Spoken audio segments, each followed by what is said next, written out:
Baik, bismillahirrahmanirrahim. Assalamualaikum warahmatullahi wabarakatuh. Hari ini kita belajar tematik, melanjutkan pembelajaran kemarin, tetapi sebelumnya pastikan teman-teman sudah berdoa dulu ya sebelum belajar. Nah, kita akan masuk ke subtema 2, pembelajaran kedua. Nah, mohon disiapkan buku paket tematiknya dan juga alat tulisnya ya.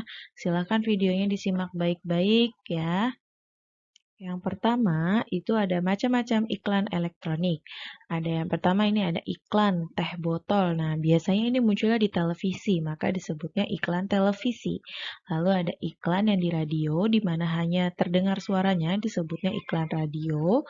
Lalu ada iklan yang munculnya di internet, itu bisa dari media YouTube, web, dan sebagainya. Itu disebutnya adalah iklan internet. Jadi iklan elektronik ada 3, iklan televisi, radio, dan iklan internet. Untuk internet bisa berupa suara, bisa berupa gambar, atau hanya berupa tulisan gitu ya, tergantung medianya yang mereka gunakan. Selanjutnya, kalau tadi kita udah belajar tentang iklan elektronik, sekarang kita mempelajari nih benda-benda elektronik apa aja sih yang ada di sekitar kita. Yang pertama, ini apa coba gambarnya? Iya, betul, televisi. Ini ada. Terus yang kedua ini apa namanya? Radio, betul. Lalu kalau ini komputer. Apa sih manfaat dari benda-benda yang ada di sekitar kita ini? Nih, kita lihat. Manfaatnya yang pertama, dia dapat mendidik, tergantung dari apa yang kita setel, apa yang kita tonton, apa yang kita cari. Kalau memang tujuannya untuk pendidikan, maka itu bisa mendidik. Lalu juga dapat memberikan hiburan, lalu dapat juga memberikan informasi. Misalnya kita lagi butuh tentang informasi sekolah, informasi bagaimana cara hidup sehat dan lain sebagainya itu bisa kita dapatkan ya. Bisa lewat internet, misalnya kita mendengarkan channel radio yang tentang kesehatan gitu ya. Lalu yang terakhir, bisa juga benda-benda elektronik ini sebagai wadah untuk mempromosikan barang atau jasa yang kalian buat gitu ya. Bisa dalam bentuk suara, gambar, dan juga tulisan. Lalu, bagaimana sih supaya iklan ini dapat menarik perhatian orang-orang? Nah, kita harus memperhatikan 5 hal. Perhatian, minat, keinginan, rasa percaya, dan tindakan. Jadi, kalau kita mau bikin iklan, kita harus memenuhi 5 syarat ini, 5 unsur ini. Yang pertama, perhatian. Kita harus menjadikan produk kita ini, misalnya ibu bikin produk Indomie, mie instan gitu ya.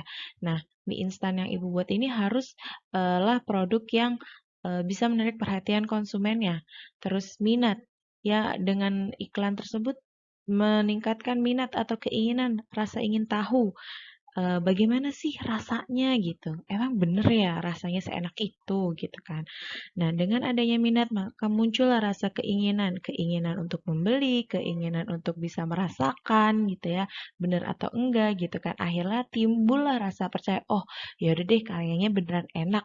Jadinya rasa ingin belinya itu semakin tinggi sehingga menimbulkan tindakan yaitu tindakan untuk karena kita produknya Indomie maksudnya mie instan berarti dia menimbulkan rasa untuk oh pengen deh nyobain gitu pengen deh beli kita rasain bener enak gak nih jadi kalau kita bikin iklan itu harus memenuhi 5 unsur ini perhatian, minat, keinginan, rasa percaya dan juga tindakan.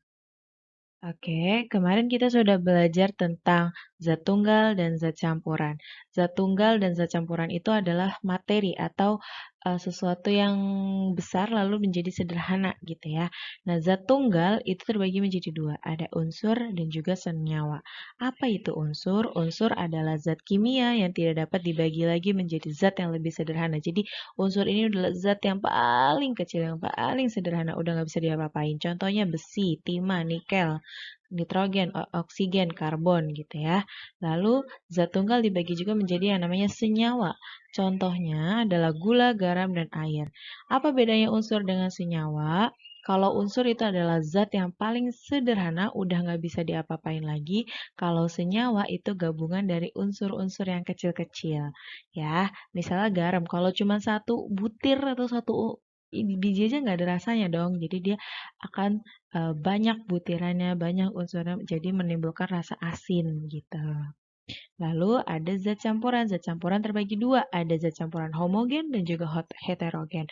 Perlu diingat bahwa homogen itu adalah campuran dua jenis zat atau lebih yang tercampur secara sempurna. Contohnya apa? Air sirup. Sirup diseduh sama air dingin tercampur sempurna. Teh manis panas tercampur antara gula, teh, dan juga air panas. Lalu ada air gula di mana tercampur bahwa air dengan gula itu tercampur rata sehingga tadinya air yang tidak ada rasanya menjadi manis karena dikasih gula.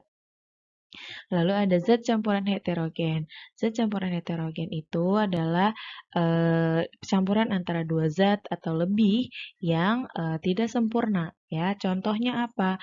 Air dengan minyak, air dengan tanah, apalagi kira-kira.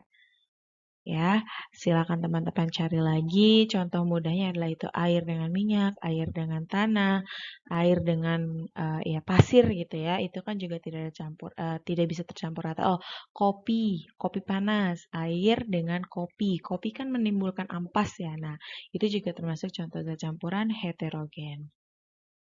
Selanjutnya, perhatikan gambarnya. Ini adalah teh panas. Dia termasuk zat campuran homogen.